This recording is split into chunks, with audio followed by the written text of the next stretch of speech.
우리가 신앙생활을 하다 보면 뜻밖의 감정이 불쑥 고개를 내밀 때가 있습니다. 바로 의심이라는 감정입니다. 우리는 신앙인이니까 의심하면 안 될 것 같고, 또 믿음이 좋다라는 건 의심이 없는 상태라고 우리가 흔히 그렇게 생각하곤 합니다. 하지만 실제로 우리가 살아가는 현실의 모습, 우리의 모습은 이와는 좀 다릅니다. 기도해도 응답이 더뎌질 때, 또 하나님이 계신 건 맞는지, 예수님이 정말로 나를 사랑하고 계신지 이 확신이 흔들릴 때가 우리의 삶 가운데 있기 때문입니다. 특히 인생의 고비, 우리의 이런 시기들을 지나면서 자녀 문제, 경제 문제, 또 건강 문제, 그리고 우리의 삶의 방향성 속에서 내가 과연 이 길을 가는 것이 맞나? 이것이 하나님께서 나에게 허락하시고 인도하신 길인가라는 질문을 할 때마다 우리 마음속에 이런 의심들은 조금씩 자라납니다. 그럴 때 우리는 말없이 그냥 예배 자리에 앉아 있기도 합니다. 마음 한켠 가운데 무언가 불안한 마음과 공허한 마음들이 있고, 또 한켠은 두려운 마음으로 이 질문이 가득하여 하나님께 어떻게 우리가 물어봐야 할지 이러한 마음들이 가득하기도 합니다. 이렇게 믿어도 괜찮은 걸까? 내가 의심하는 이 마음 하나님께 드려도 괜찮은 걸까? 라는 이런 질문들이 우리 마음 가운데 있곤 합니다. 오늘 본문인 마태복음 28장 16절에서 20절까지의 말씀은 예수님의 부활 후 제자들과의 마지막 장면을 담고 있는 말씀입니다.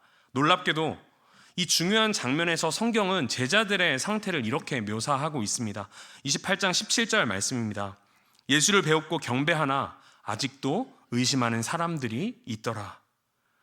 부활하신 예수님을 바로 눈앞에서 보고도 의심하는 자들이 있었다라고 하는 것입니다.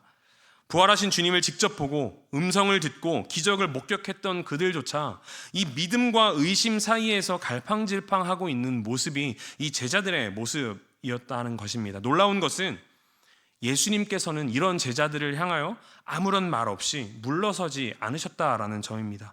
그들의 의심을 정죄하지 않고 오히려 그들에게 모든 시대와 민족을 향한 이 사명, 이 복음의 사명을 맡기셨습니다. 하늘과 땅과 모든 권세를 가지신 그 주님께서 의심하는 자들에게 이 복음의 사명을 위임하셨다라는 사실이 굉장히 오늘 말씀을 통해 우리가 놀랍게 살펴봐야 할 부분입니다. 이 장면은 이 신앙이란 무엇인가에 대한 새로운 시선을 우리가 갖게 됩니다. 믿음이란 완벽한 확신의 상태가 아니라 의심 속에서도 주님 앞에 설 수 있는 이 용기일 수 있다라는 사실을 우리가 오늘 이 말씀을 통해서 묵상할 수 있는 것입니다. 그렇다면 왜 예수님은 이토록 연약하고 의심이 있는 이 제자들에게 이토록 크고 무거운 이 사명을 맡기셨을까요? 그 이유는 복음의 성취가 제자들의 믿음의 크기에 달린 것이 아니기 때문입니다. 복음은 본질적으로 우리의 능력이나 신실함이 아니라 예수 그리스도의 권위와 신실함에 기반합니다. 우리가 얼마나 믿음이 좋고 우리의 능력이 얼마나 뛰어난지가 아니라 그 사명을 맡기신 예수 그리스도의 그 능력에 기반한다라는 것입니다. 그리스도께서 누구신가가 그 사역의 중심이며 그분의 명령과 약속 그리고 임재가 이 복음의 능력이자 확신의 근거라는 사실을 우리는 반드시 기억해야 합니다. 예수님은 이렇게 말씀하십니다. 하늘과 땅의 모든 권세를 내게 주셨으니 그러므로 너희는 가서 제자를 삼으라. 내가 세상 끝날까지 너희와 항상 함께 있으리라. 제자들과의 상태와는 아무런 상관도 없이 예수님의 권세와 임재가 복음 선포의 기준이 되었다라는 사실을 오늘 말씀을 통해서 우리는 깨달을 수 있습니다. 그리고 이 진리가 바로 오늘날을 살아가고 있는 우리에게도 동일하게 주어집니다. 우리는 완전하지 않습니다. 여전히 갈등하고 의심하고 실수합니다. 하지만 주님은 그런 우리를 통해 자신의 복음을 전하도록 명령하셨습니다. 우리는 복음의 주체가 아니라 이 복음을 맡은 청지기일 뿐이라는 사실을 우리는 반드시 기억해야 합니다. 그런 점에서 오늘 우리가 함께 읽은 이 본문은 우리의 큰 위로와 소망이 됩니다. 왜냐하면 이 복음의 능력은 우리 안이 아니라 예수 그리스도 안에 있기 때문입니다. 그분이 함께 하시기에 오늘도 우리는 한 걸음씩 나아갈 수 있기 때문입니다. 오늘 본문 16절에서 17절까지의 말씀을 보면 이렇게 이야기합니다. 11 제자가 갈릴리에 가서 예수께서 지시하신 산에 이르러 예수를 배웁고 경배하나 아직도 의심하는 사람들이 있더라. 이 구절은 우리를 매우 당황스럽게 하는 고백처럼 느껴집니다. 부활하신 예수님을 직접 보고도 의심하는 모습들이 제자들에게 있기 때문입니다. 이 사실은 우리를 놀라게 하면서도 또한 깊은 위로를 줍니다. 왜냐하면 바로 이 제자들의 모습, 예수님의 부활을 직접 보고도 의심하고 있는 모습이 우리와 아주 닮아 있기 때문입니다. 우리도 그리스도인이 된 이후 신앙생활을 해오면서 많은 은혜들을 분명히 경험하셨을 겁니다. 우리가 간절히 기도할 때 그 기도의 응답을 우리가 경험하기도 했고, 우리가 간절히 구하며 나아갈 때 그 구함을 하나님께서 채워주시는 경험을 했을 것입니다. 그럼에도 다시 한번 우리 삶 가운데 두려움과 어려운 상황들이 마주할 때면 우리의 그 가졌던 믿음과 확신은 사라지고 두려움과 의심의 모습들이 우리에게 나타나곤 합니다. 그래서 주님, 정말 제 삶 안에 주님이 계십니까? 라는 질문을 우리가 기도하며 던지는 모습들이 나타나곤 합니다. 제자들은 바로 그 자리에서 우리와 같은 마음으로 서 있었습니다. 예수님 앞에 나아가 경배하지만 마음속 깊은 곳에는 여전히 남아있는 의심과 또 그들이 거부하고 그들이 이미 실패했던 그 모습을 기억하면서 예수님을 향한 두려운 마음을 가지고 있었을지도 모르겠습니다. 그러한 마음을 가지고 있던 이 제자들이 도착했던 그 곳은 갈릴리의 한 산이었습니다. 이 장소는 단순히 지리적 위치만 의미하지 않습니다. 그곳은 예수님께서 많은 사역들을 시작하셨던 이 공생의 첫 시작의 장소이며 또 동시에 제자들의 실패와 낙심의 기억이 가득한 장소이기도 합니다. 갈릴리는 제자들의 이 고향입니다. 어부였던 그들이 주님을 만나 삶이 완전히 뒤바뀌었던 곳이기도 합니다. 하지만 예수님께서 십자가를 지실 때 그들은 도망쳤고 또 배반하였으며 부인했습니다. 그런 이 처음의 자리로 예수님은 그들을 부르셨습니다. 상처의 기억이 있는 자리, 수치가 남아있는 자리, 예수님은 그곳에서 이 제자들과 함께 새로운 사역들을 시작하도록 하셨습니다. 그리고 그들은 그 자리에서 주님을 경배하면서도 한편으로는 의심하는 마음을 가지게 됩니다. 이 두 감정은 우리의 이 신앙의 현실이라는 사실을 우리는 기억해야 합니다. 주님을 사랑하고 신뢰하고 싶지만 여전히 불안하고 삶이 두려울 때마다 생기는 그 의심의 마음들, 이 마음들이 지금 이 갈릴리로 향했던 제자들의 마음이자 또 우리의 마음이라는 사실을 우리는 함께 또 기억하고 인정해야 합니다. 놀라운 것은 예수님께서 그런 제자들을 꾸짖지 않으셨다라는 것입니다. 본문 어디에도 어째서 아직도 너희의 믿음이 없느냐라고 책망하는 모습이 나타나지 않습니다. 그저 예수님은 그들을 만나주시고 사명을 맡기십니다. 이 장면은 복음의 본질을 다시 한번 드러내는 모습입니다. 복음은 우리에게 완전함을 요구하지 않습니다. 너네가 완전해야 내가 이 사명을 너에게 맡길 것이야 라고 하는 것이 아니라 우리의 불완전함에도 불구하고 우리에게 사명을 맡기시고 또한 그 은혜의 자리로 이끄시는 하나님의 은혜라는 사실을 우리는 기억해야 합니다. 의심이 없기 때문에 예수님께서 함께 하셨던 것이 아니라 의심 가운데에도 예수님께서 먼저 찾아오셨기에 우리는 다시 한번 일어설 수 있다라는 사실을 우리는 반드시 기억해야 합니다. 예수님은 이 제자들의 신앙의 수준을 보고 사명의 어떤 무게를 맡긴 것이 아닙니다. 여전히 우리에게도 동일합니다. 우리의 지금 믿음과 우리의 어떤 이런 신앙의 수준을 보고 우리에게 어떤 사명을 맡기시는 것이 아니라 주님의 신실함이 그들을 부르셨고 여전히 우리를 향해 있다라는 사실 우리가 반드시 기억해야 합니다. 주님의 권위가 그 사명을 제자들에게 또 오늘 우리에게 위임하신 것입니다.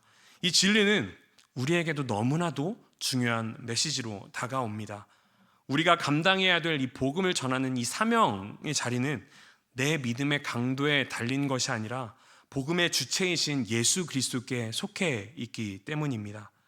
본문은 의도적으로 이 두 감정을 병렬로 나열합니다. 경배하나 아직도 의심하는 사람들이 있더라. 여기에는 신앙의 본질적인 긴장이 담겨져 있습니다.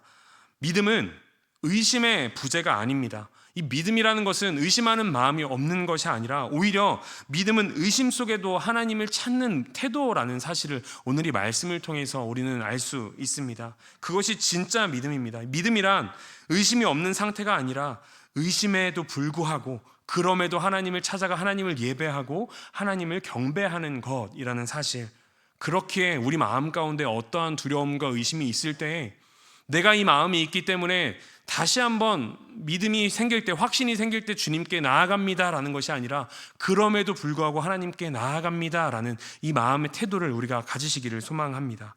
두려움에도 불구하고 무릎을 꿇는 것이 바로 이 믿음이라는 사실을 우리가 기억하기를 소망합니다. 우리가 경배하러 나오는, 우리가 예배하기 위해 나오는 이 자리에도 여전히 우리 가운데에는 해결되지 않은 질문들이 있을 것입니다. 하지만 그럼에도 주님은 우리의 예배를 받으십니다. 왜냐하면 우리의 중심을 보시고 우리 안에 남은 이 작은 불씨에도 호흡을 불어넣으시는 분이 주님이시기 때문입니다. 우리 마음 가운데 주님을 향한, 하나님을 향한 그 마음을 가지고 나온다면 여전히 우리 마음 가운데 두려움이 있으나 그럼에도 우리의 중심을 보시고 하나님께서 우리에게 사명을 맡기시고 그 복음의 귀한 열매를 우리를 통해 맺게 하신다라는 사실입니다. 성경에는 의심하는 사람들을 통해 일하신 하나님을 반복적으로 보여줍니다. 아브라함은 이 아들을 허락하시겠다는 하나님의 말씀에 웃음으로, 믿지 못해 비웃음으로 이 모습을 반응합니다. 모세는 여전히 하나님이 끊임없이 말씀하셨음에도 불구하고 내가 말을 잘 하지 못합니다 라며 여러 가지 이유를 들며 그 하나님의 명령에 불순종하고 그것을 주저하는 모습들을 보이고 있었고, 기드온은 하나님께서 끊임없이 그 기적들을, 그 표적들을 보여주셨음에도 불구하고 여전히 다시 한번 하나님께 그 믿음을 구하며 나아갑니다. 그리고 하나님의 말씀을 재확인하는 모습들이 기드온에게 나타납니다. 그리고 얼마 전에 우리가 살펴보았던 도마는 못자국 난 그 손과 옆구리에 손을 넣어보겠다라고 이야기하는 모습이 나타납니다. 하지만 하나님은 그런 이 사람들의 모습을 버리지 않으셨습니다. 도리어 그들을 통해 하나님의 능력을 나타내시고 드러내셨습니다. 의심은 믿음의 반대말이 아니라 믿음의 여정 속에 함께하는 우리 내면의 갈등입니다. 하나님은 의심 가운데 있는 자를 멀리하지 않으시고 그 의심을 뚫고 일하시는 분이라는 사실을 우리는 반드시 믿음으로 고백해야 합니다. 예수님께서 제자들에게 나타나셔서 하셨던 첫 번째 질문은 너희는 왜 나를 의심하느냐가 아니라 가서 제자를 삼으라 라는 이 말이었다는 사실을 우리는 반드시 기억하기를 소망합니다. 그분은 우리 마음 가운데 있는 의심과 두려움들을 꿰뚫어 보시지만 그 의심 위에 하나님께서 맡기신 그 복음의 사명을 세워 가시는 분임을 우리가 믿음으로 고백하기를 소망합니다. 이어서 본문 18절에 예수님께서 이렇게 말씀하십니다. 예수께서 나와 말씀하여 이르시되 하늘과 땅의 모든 권세를 내게 주셨으니 그러므로 너희는 가서 모든 민족을 제자로 삼으라. 이 말씀은 이 기독교 역사상 가장 널리 알려진 구절 중에 하나입니다. 지상명령이라고 불리는 이 본문은 교회의 사명, 성도의 정체성, 이 복음의 방향성을 결정짓는 말씀이기도 합니다. 그런데 놀라운 사실은 이 명령이 정말 지금까지 우리 교회에 계속해서 복음을 전하고 또 선교의 자리로 나아갈 때마다 묵상되는 이 말씀이 믿음이 없이 의심하고 있던, 하나님을 경배하나 의심하고 있던 이 제자들에게 주어졌다라는 말씀입니다. 부활하신 예수님을 믿고도 아직 온전히 믿지 못했던 그들에게 이 사명이 주어졌다라는 사실, 다시 한번 우리는 이 말씀을 기억해야 합니다. 왜냐하면 예수님의 명령에 기반한 핵심 요소가 그 가운데 중요하게 있기 때문입니다. 사명의 기초, 하나님께서 우리에게 맡기신 이 사명과 복음의 기초는 우리의 믿음이 아니라 예수님의 권세라는 사실을 우리는 기억해야 합니다. 예수님은 명령에 앞서서 이렇게 선언하십니다. 하늘과 땅의 모든 권세를 내게 주셨으니. 이 선언은 단순한 어떤 수사적 표현이 아닙니다. 이것은 창세 이후에 모든 인류와 피조세계를 다스리는 하나님의 절대적인 주권이 지금 예수 그리스도 안에 완전히 회복되었다라는 그 사실을 예수님께서 선포하시는 것입니다. 창세기에 하나님께서 아담에게 땅을 다스리라고 명령하셨습니다. 하지만 죄로 인해서 그 모든 것들이 무너졌습니다. 그러나 예수님께서는 예수님의 그 순종과 십자가의 죽음 그리고 부활을 통해 잃어버린 권세를 다시 되찾으셨습니다. 하나님께서 주신 그 권세가 예수님 안에 온전히 회복되었습니다. 그리고 이제 예수님은 이렇게 말씀하십니다. 내가 하늘과 땅의 모든 권세를 가진 자로서 너희를 보낸다. 이것은 예수님이 단순히 교회의 지도자라는 것을 의미하는 것이 아닙니다. 그분은 왕이시며 온 우주의 주권자이시고 모든 세계를 통치하시는 분이심을 고백하는 말씀이십니다. 예수님의 권세는 시간과 공간과 역사와 인간의 감정과 심지어 우리의 믿음의 정도까지 초월합니다. 따라서 다시 한번 우리가 기억해야 될 때 하나님께서 허락하신 이 사명은 제자들의 믿음의 상태와 수준에 근거하지 않고 그 권세를 가지신 예수님에 기반한다라는 사실을 우리는 다시 한번 기억해야 합니다. 복음의 사역은 내 믿음이 강할 때만 이루어지는 것이 아니라 그리스도의 권세를 의지할 때 언제든지 시작될 수 있습니다. 그러므로 우리는 이 권세에 대해서 믿음으로 이렇게 응답해야 됩니다. 그러므로 너희는 가라. 여기서 이 그러므로는 예수님의 권세에 대한 논리적 결론입니다. 예수님께서 권세를 가지셨기 때문에 우리는 가야 합니다. 사명은 감정이 아니라 그 사명을 맡기신 그 주권자에 대한 명령의 복종과 순종이라는 사실을 우리는 기억해야 합니다. 여기서 가라라는 이 말씀은 단순히 지리적으로 이동하는 이 가라라는 것을 의미하는 것이 아닙니다. 완전히 삶의 방향이 바뀌어야 된다라는 이 전환점을 이야기합니다.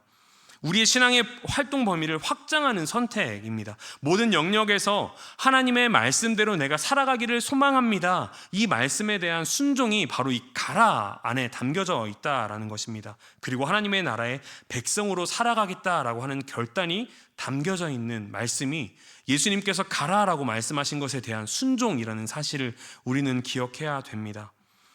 예수님은 우리가 각자 속해 있는 그 곳에서 가라라고 말씀하십니다. 가정에서, 직장에서, 공동체 속에서 우리를 부르신 그 자리에서 복음을 전하라고 명령하십니다.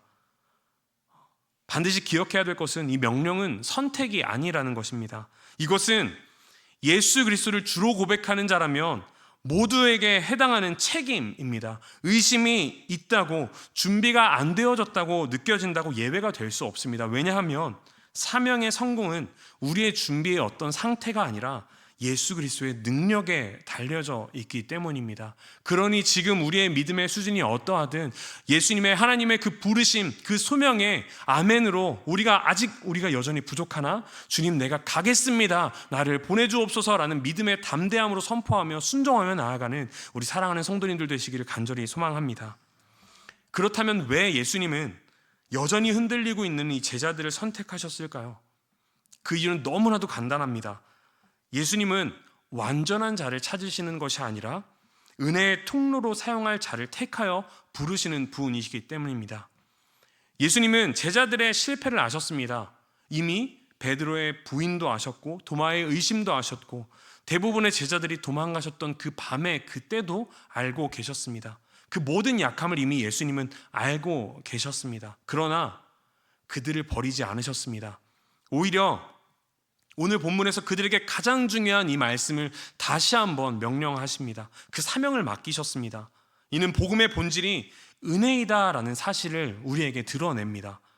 복음은 성취할 수 있고 이룰 수 있을 만한 사람에게 맡기시는 하나님의 어떤 주어지는 상이 아니라 넘어졌다 다시 일어날 수 있는 자에게 주어지는 은혜라는 사실, 우리가 이 말씀을 붙잡으며 나아가야 합니다. 하나님은 늘 자격이 없는 자를 자격을 입히시고 그들을 통해 자신의 뜻, 하나님의 그 놀라우신 계획을 이루어 가신다라는 사실을 오늘 말씀을 통해서 우리가 다시 한번 새기며 나아가기를 소망합니다. 우리 역시 마찬가지입니다. 우리의 삶의 모습 또한 마찬가지입니다. 완벽해서 우리가 부름받은 것이 아닙니다. 하나님의 은혜가 우리를 사용하시기 위해 먼저 다가오셨다라는 사실을 우리가 믿음으로 고백하면 좋겠습니다. 예수님은 의심하는 자들에게 사명을 맡기심으로 그 누구도 주님의 그 사명에서 제외될 수 없음을 오늘 이 말씀을 통해서 분명히 허락하셨습니다. 예수님의 명령은 단지 사역적인 확대가 아닙니다. 가서 제자를 삼으라 라고 했던 게 사역적인 범위를 늘리는 것만이 아닙니다. 하나님께서 아브라함에게 약속하셨던 그 약속의 성취라는 사실을 우리가 기억해야 합니다. 창세기 22장 18절 말씀에 이렇게 이야기합니다. 내 씨로 말미암아 천하 만민이 복을 받으리라. 예수님은 아브라함의 후손으로 이 땅에 오셨습니다. 그 복을 십자가와 부활로 완성하셨습니다. 그리고 이제 제자들을 통해서 그 복을 모든 민족과 열방에 흘려 보내기를 원하십니다. 모든 민족이라는 표현은 단지 지역적인 다양성만을 의미하는 것이 아니라 더 이상 하나님의 나라가 이스라엘에 국한되지 않고 전 인류를 향해 열려 있다라는 선언입니다. 그리고 이 일에 의심 많고 또 여전히 하나님 앞에 온전히 서지 못했던 제자들이 참여하게 된 것입니다.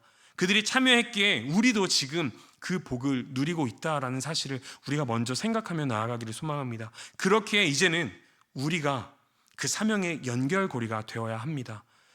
그 두려움이 많고 의심이 있던 제자들에게 예수님께서 사명을 맡기셨기에 우리가 지금 이 복과 이 은혜를 누리고 있다는 것처럼 이제는 우리가 그 사명의 그 복음의 연결고리가 되어서 여전히 하나님을 알지 못하고 그 복음과 그 하나님의 나라가 선포돼야 되는 곳에 우리가 나아가야 함을 우리가 순종하며 나아가면 좋겠습니다. 예수님께서 제자들에게 하신 마지막 말씀은 사명 그 자체만큼이나 놀라운 약속으로 끝을 맺습니다. 마태복음 28장 20절 말씀입니다. 볼지어다 내가 세상 끝날까지 너희와 항상 함께 있으리라. 사명을 받은 이 제자들에게 예수님은 단순히 너희가 이것을 해내라 라고 명령만 주신 것이 아닙니다. 예수님은 자신의 임재를 이 제자들에게 약속하셨습니다. 이 약속이 있었기 때문에 제자들은 갈 수 있었고 견딜 수 있었고 결국 세상을 뒤흔드는 이 복음의 증인이 될 수 있었습니다. 모든 시대의 제자들, 오늘을 살아가고 있는 우리에게도 동일하게 주어진 하나님의 약속입니다. 예수님의 마지막 선언은 볼지어다라는 감탄적 명령어로 시작합니다.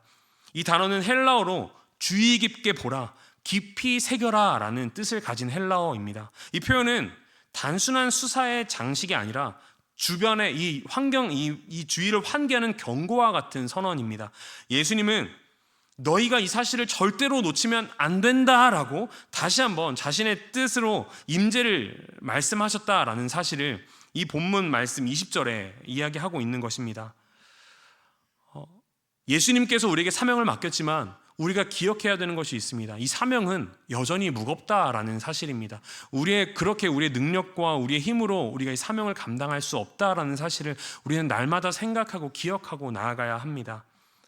특히 우리 사랑하는 성도님들이 살아가는 그 삶의 모든 자리에서 어른으로서 그 자리에서 살아내고 또 가장으로 또 한 직장에서의 어떤 책임을 맡은 자로 또 교회에서 어떤 역할을 맡은 자로 살아갈 때 그 사명은 특히나 너무 무겁습니다. 가정, 직장, 관계, 건강, 그리고 미래, 그 어느 것 하나도 쉬운 것이 없습니다. 그렇기에 우리는 이 말씀 앞에 멈춰 서야 합니다. 내가 너와 함께 있으리라.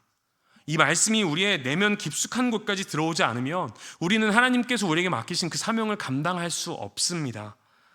예수님의 약속은 단지 그때만 주어졌던 일시적 동행이 아닙니다. 이 세상 끝날까지라는 이 표현, 시간의 한계를 초월하고 영원한 동행을 선언하는 그 예수님의 약속임을 우리는 기억해야 됩니다.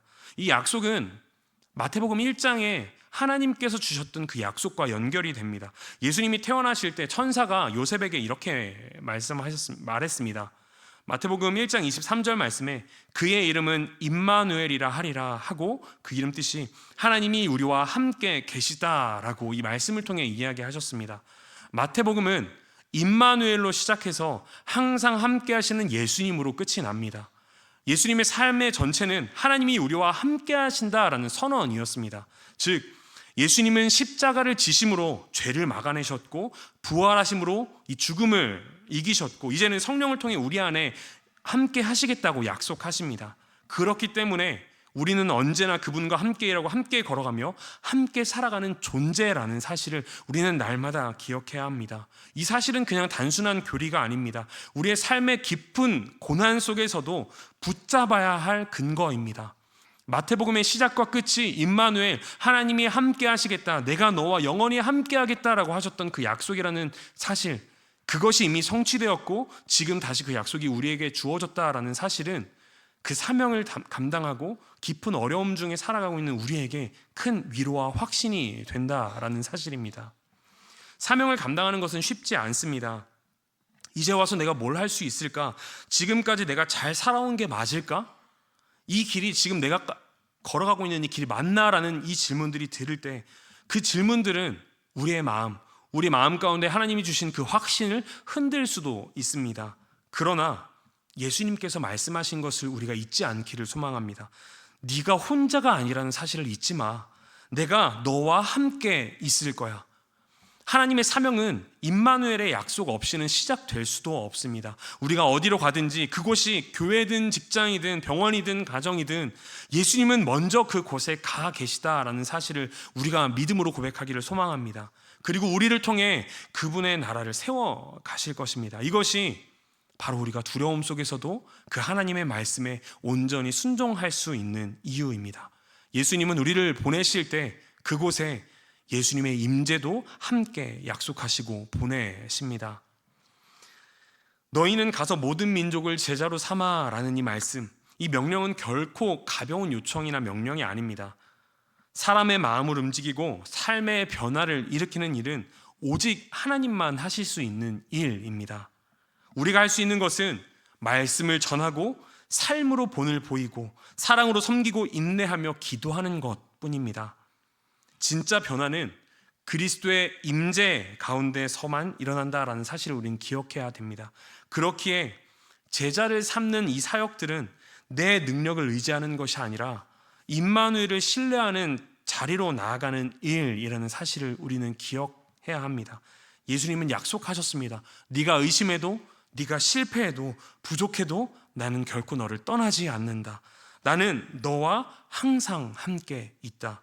이 약속을 진심으로 받아들이는 자만 이 복음을 전할 수 있습니다. 왜냐하면 그 사람은 자신이 아니라 주님을 의지하는 자이기 때문입니다.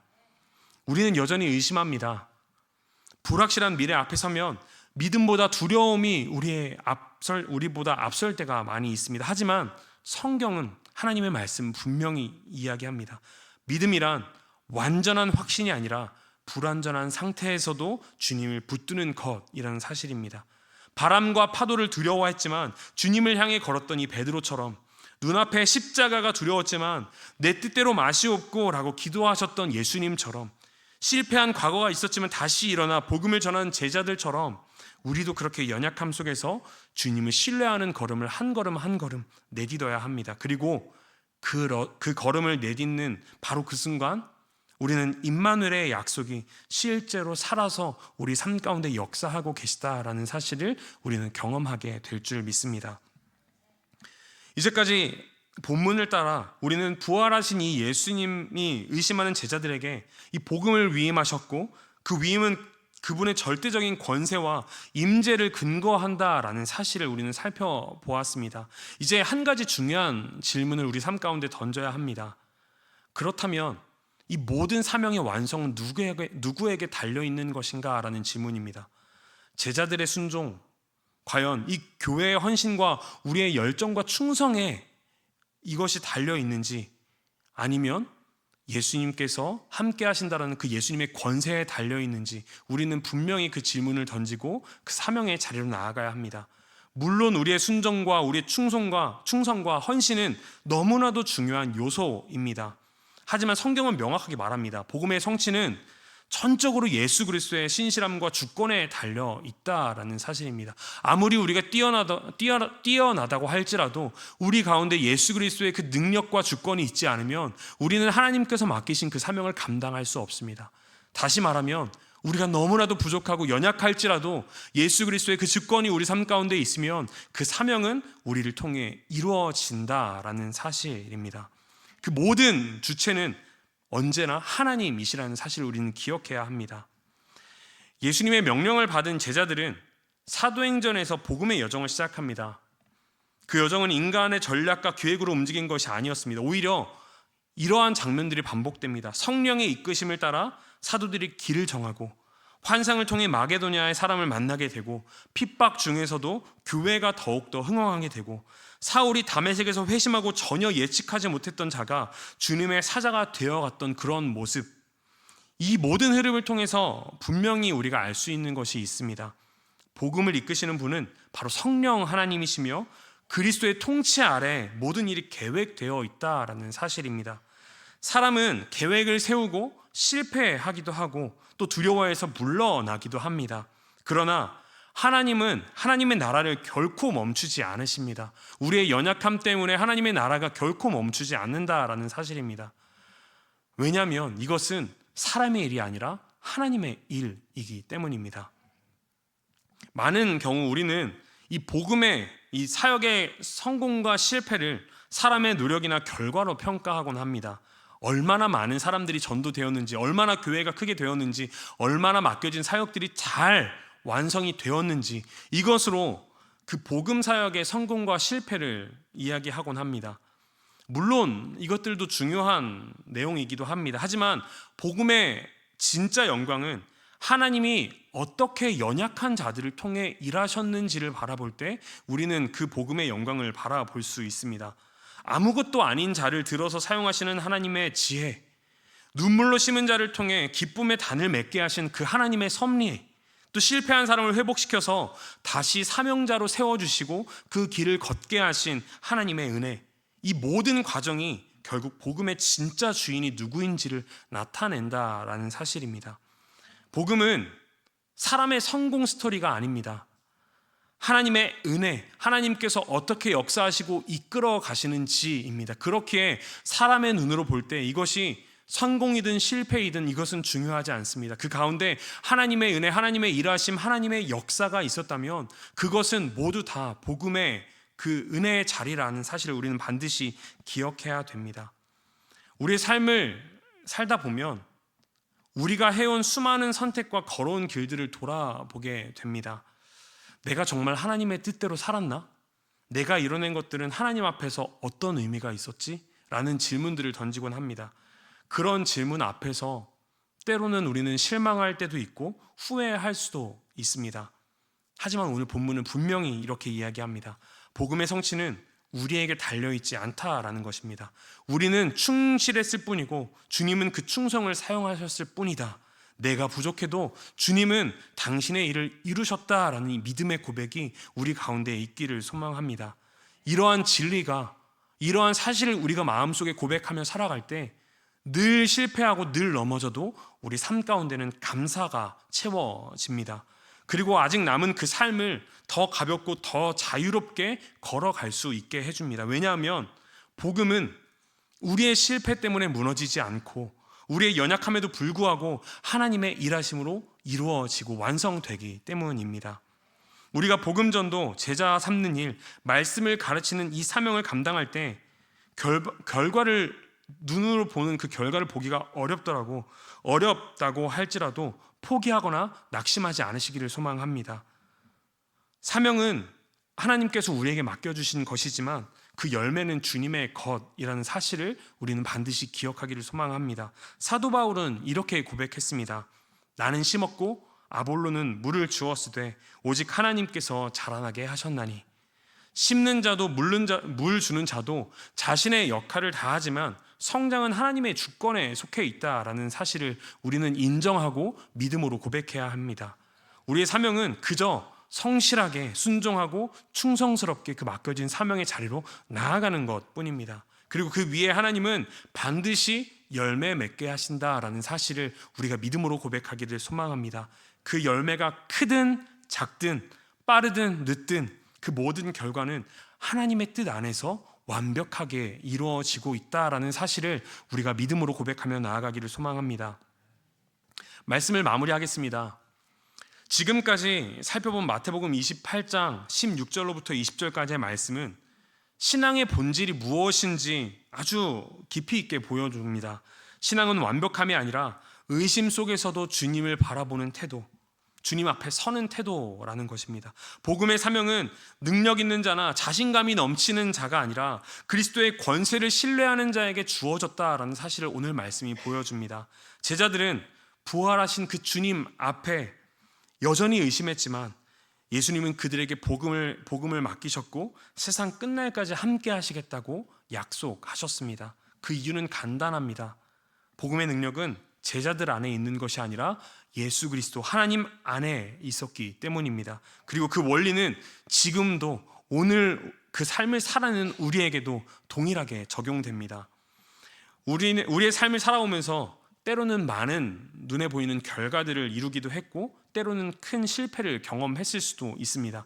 믿음이 흔들릴 때도 있었고 기도가 굉장히 메말랐던 그런 시기도 있었을 것입니다. 또 삶이 버겁게 느껴지는 순간들도 굉장히 우리 가운데 많이 있었을 것입니다. 그러나 주님은 그 모든 삶의 여정을 알고 계십니다. 그리고 지금 이 순간에도 우리에게 말씀하십니다. 내가 너와 함께 있다. 내가 너를 통해 여전히 일하고 있다.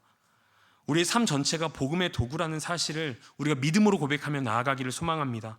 우리는 완전한 증인은 아니지만 신실한 주님이 우리 안에 거하시기에 우리의 삶을 통해 주님이 이루어가시는 그 축복의 통로가 됨을 우리가 믿음으로 고백하며 나아가기를 소망합니다. 혹시 여전히 이 믿음이 우리 마음 가운데 없고 의심의 마음이 우리 가운데 있습니까? 하나님의 뜻을 알지 못해 두려우십니까? 자신의 신앙이 약하고 부족하다고 느껴지십니까? 그렇다면 오늘 이 시간 기도하며 주님의 음성에 귀 기울이는 시간이 되기를 소망합니다. 내가 너와 항상 함께 있으리라. 이 약속은 모든 감정과 조건을 뛰어넘는 말씀입니다. 이 말씀을 믿고 우리가 한 걸음 내디딜 때 우리의 믿음의 여정 속에서 주님의 임재가 실제로 살아있음을 우리는 분명히 경험하게 될 줄 믿습니다. 순종은 크고 위대하고 대단한 결단이 아니라 작은 걸음을 반복하는 것입니다.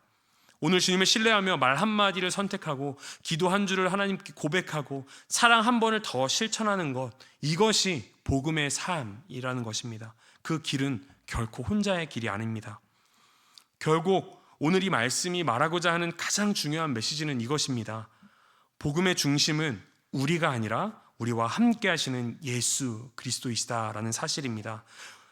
그분의 사명이 주체이시고 그분이 우리의 믿음을 자라게 하시고 그분의 약속대로 우리와 동행하십니다. 우리는 그저 하나님을 바라보고 하나님의 말씀을 의지하며 그분 안에, 그 은혜 안에 머무는 것입니다. 우리의 부족함이 복음을 막을 수 없습니다. 그분의 신실함이 우리의 연약함을 이기고도 남습니다. 이제 이 믿음과 확신을 가지고 하나님께서 우리를 보내신 가라라고 말씀하신 그 삶의 자리에서 다시 그리스도를 우리의 중심에 모시는, 또한 그분을 따르는 그 제자의 삶을 걸어가는 우리 사랑하는 모든 성도님들의 삶이 되시기를 소망합니다. 우리가 그 마음을 가지고 살아갈 때 여전히 부족하고 여전히 연약하지만 여전히 실패하고 넘어지지만 그 가운데 하나님의 그 복음의 영광을 이루시는, 나타내시는 하나님의 일하심을 경험하게 될 줄 믿습니다. 이 시간 우리 함께 믿음의 고백으로 이 찬양을 올려드리면 좋겠습니다.